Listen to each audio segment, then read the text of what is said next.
আর পরীক্ষায় যখন বসবা তখন তো তোমাদের মাথায় এমনিতেই অনেক বেশি টেনশন থাকবে। এটা কেন হয়? এটা হয় হইতেছে ধরো, যেমন এইখানে যখন তোমরা পড়তেছো বা এইখানে যখন আমার কাছে পরীক্ষাগুলো দিচ্ছ, তখন তোমার কাছে কি মনে হয়? অত কি খুব টেনশন ফিল হয়? বুকের মধ্যে হার্টবিট কি বেশি বেড়ে যায় বলো? বাড়ে কিনা? বা বাড়লেও কতটুকু? খুব একটা না। তো এইটার এক্সাম্পলটা কি, যখন ধরো তুমি, তোমাকে একটা জায়গায় আমি হাঁটতে বললাম, একটা তক্তা, ছোটখাটো একটা তক্তা দিয়ে বললাম যে তুমি এখান থেকে এখানে হেঁটে যাও। তুমি ঠিকই এটার উপর দিয়ে হেঁটে চলে যাবো, চোখ বন্ধ করে হেঁটে যাবো, মানে গাইতে গাইতে নাচতে নাচতে চলে যাবো। বাট সেম তক্তা, ধরো 5 হাতের একটা তক্তা, দুইটা 20 তলা বিল্ডিং এর এই পাশ থেকে এই পাশে দিয়ে দিলাম। একই তক্তা দিছি, জাস্ট এখন কি উপরে দিছি, মানে দুইটা বিল্ডিং মাঝখানে ফাঁকা, কিন্তু একদম নিচে 20 তলা নিচে। তো এটা দিয়ে বললাম যে এটার উপর দিয়ে হেঁটে ওই পাশে যাও। এখন কিন্তু তুমি আর ঠিকঠাক ভাবে যাইতে পারবে না। তোমার বুকের ধরফরানিতে অজ্ঞান হয়ে তুমি পড়ে মরেও যেতে পারো। তো এই জিনিসটাই হয় হচ্ছে গিয়ে তোমার অ্যাডমিশন টেস্টের পরীক্ষার হলে আর আগের প্রিপারেশন টাইমের মধ্যে পার্থক্য। একই জিনিস, জাস্ট ওইখানে গিয়ে তোমাকে নার্ভাস করে দিবে, তুমি ভয় পাবা, তোমার এই যে নিজের প্রতি মানে লো ফিল হবে, এই জায়গা থেকে কিন্তু অনেকে খারাপ করে বসে। এই জন্য বলবো যে তোমরা যেহেতু সেকেন্ড টাইমার, এটা তোমাদের লাস্ট চান্স, সো পরীক্ষা দিবা রিল্যাক্সে। লাইফে কোনো কিছুই মানে সার্টেইন না, সবকিছুই দেখবা যে কখনো না কখনো তোমার যেখানে ফিউচার সেট আছে তুমি সেখানেই যাবা। ওকে, মানে উইথ দ্য ফ্লো। তো তোমার লাইফে যেটা লিখে আছে সেটাই হবে। বাট দ্য ফ্যাক্ট ইজ, তুমি যেহেতু নিজের চেষ্টা করতেছো, নিজের 100% দিতেছো, সেহেতু দেখা যাবে যে তোমাকে আল্লাহ ভালোটাই দিছে। মানে যারা তাকদিরে বিশ্বাস করে, তাকদির জিনিসটা হচ্ছে এরকম যে অনেকেই বলে যে তাকদির আল্লাহ যা দিছে তাই। বাট রিয়েলিটি হইতেছে, তুমি চাইলে তোমার জিনিসটাকে তুমি চেঞ্জ করতে পারো তোমার চেষ্টা দিয়ে। কারণ আল্লাহ তাআলা এটাও বলছে যে আমার কাছে চাও আমি দিবা। চাও মানে এই না যে মুখে বললা চাইলে এইভাবে দিয়ে দিবে, তাই না। তোমাকে কাজ করতে হবে, তোমার মধ্যে পটেনশিয়ালিটিকে গ্রো করতে হবে, তখন গিয়ে তুমি সেটা পাবা। কারণ এখানে একটা লজিক্যাল চিন্তা ভাবনা আছে। একজন অযোগ্য লোককে আল্লাহ তাআলা একটা পদে বসে দিল, তাহলে এখানে তো যখন পরবর্তীতে কোশ্চেন করা হবে তখন তো এই যে দায়িত্ব কাকে নিতে হবে, তাই না? তো এইভাবে কোনো কিছু হয় না। যখন দেখবা যে কেউ ক্যাপেবল কোনো কিছুর জন্য, টুডে অর টুমোরো তাকে আল্লাহ তাআলা সেটা দিবেই, এটাই বাস্তবতা। হ্যাঁ। আবার অনেকে বলে যে যে হচ্ছে যে তাকদির ফিক্সড, এর বাইরে কিছু হবে না। তো ফিক্সড কোন সেন্সে ফিক্সড? যেটা হইতেছে ধর তুমি লাইফে কোথায় যাবা কি যাবা না, এটা আল্লাহ তাআলা আগে থেকে জানে।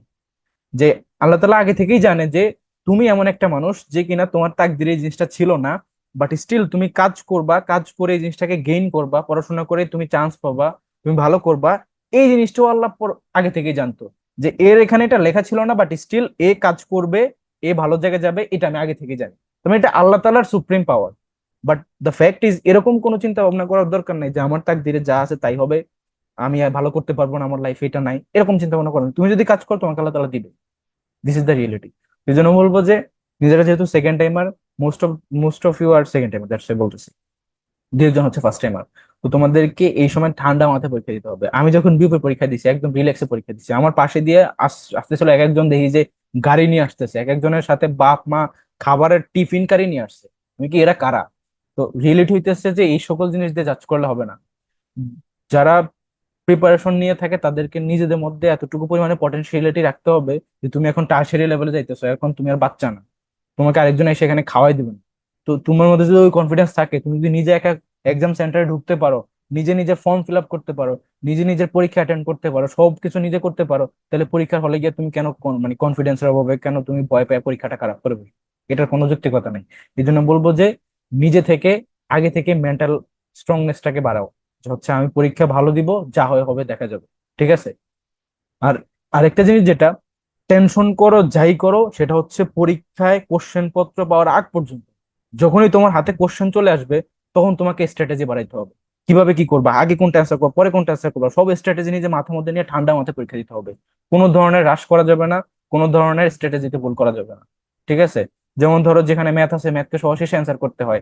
যেখানে তোমার ধরো এই যে আইকিউ টাইপের কোশ্চেন, সেগুলোকে শেষে অ্যান্সার করতে হয়। ইংলিশটাকে সেকেন্ডে রাখতে হয়, শুরু করতে হয় হয় বাংলা দিয়ে, না হলে জিকে দিয়ে। ইংলিশকেও কিন্তু শুরুতে আনা যায় না, প্যাসেজ থাকলে প্যাসেজও সবার শেষে অ্যান্সার করতে হয়। তো এই যে স্ট্র্যাটেজি গুলো, তখন তোমাকে ওইখানে সেট করতে হবে। মনে রাখবা, প্রত্যেকটা জিনিস, চারপাশের প্রত্যেকটা এনভায়রনমেন্ট তোমাকে বাস দিবে, প্যারা দিবে। যেমন জাহাঙ্গীরনগরে যখন ভর্তি পরীক্ষা দিতে আসবা, টিচাররা প্রচুর গল্প করে, খুবই লাউডলি, এটা তোমাকে প্রচুর প্যারা দিবে। বাট এটা তাদের তাদেরকে কিছু বলাও যাবে না, প্লাস এটার কারণে তোমাদের পরীক্ষাও খারাপ করা যাবে না। মেইন কারণ কি? কারণ এটা সাইকোলজিক্যালি জাহাঙ্গীরনগরের প্রত্যেকটা টিচার করে। তারা যে সেন্টার গুলাতে যায়, যে ক্লাসরুম গুলোতে পরীক্ষাগুলো হয় তারা প্রত্যেকজনই এই কাজ করে। আর এটা করার পেছনে তাদের স্ট্র্যাটেজি হচ্ছে যে তুমি যদি এতটুকু পরিমাণে মানে অ্যাডভার্স সিচুয়েশন ফেস না করতে পারো, তুমি কি জাহাঙ্গীরনগরে কি ভর্তি হবার? তো এই জন্য ওইখানে আবার কিছু করে বসো না, কারণ সাইলেন্ট এক্সপেল করার প্রসেস আছে জাহাঙ্গীরনগরে। তো তুমি তোমার মতো পরীক্ষা দিবা।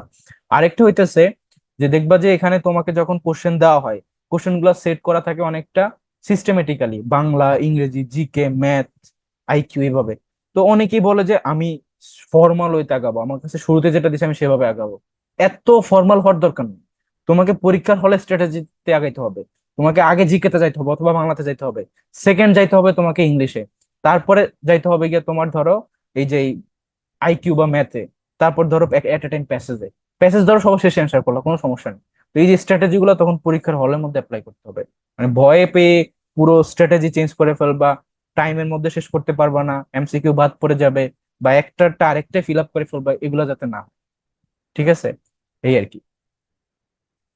সো নেক্সট আসো, পরে ব্যাক করি।